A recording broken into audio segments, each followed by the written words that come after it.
Hey everyone, it's Christian here with another palm review. Now this is going to be somewhat biased because I'm going to tell you not to grow a Canary Island date. If if you are limited in your climate to only growing very cold hardy plants, then that's okay. But if you are living in South Florida, if you're living in the tropics, you're living in California, do not grow a Canary Island date. And I'll tell you why. There are many reasons. Now, I'm going to go over the first and very obvious reason right here in front of us. Get a little close up here in these thorns. Yes, these are 100% thorns. Do not give at all.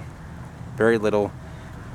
If you stick your hand on one of those thorns, you have an infection in your hand for probably a week, if not more. It's extremely painful. It's like getting a bee sting, but worse. Well, a lot worse. So, with that said, hold on one sec. And with that said, now we're going to go on to the other negatives. The positive about the Canary Island dates is that they are cold hardy. They do make a nice large specimen of a palm, but okay. So we went over the thorns. Extremely thorny. Not only is it painful to you, but if you decide you don't want to trim it yourself, you're going to pay someone that's going to charge you at least $100, if not $200, to trim a mature Canary Island date. So we go to the other aspects of the palm. Now, in Florida, at least, there are multiple things that happen. One is it gets Ganoderma. Ganoderma is a virus that grows in the ground, and it'll come up and it'll grow these little conch-like shells that grow on the edge of the trunk. When that happens, it's like cancer for palms. There's no reversing it. The palm will die, and there's nothing you can do about it. It's very sad and unfortunate, but with that said, in Florida, it's a very common thing, and to grow this palm for 20 plus years and get that to suddenly happen to you is no fun. Now,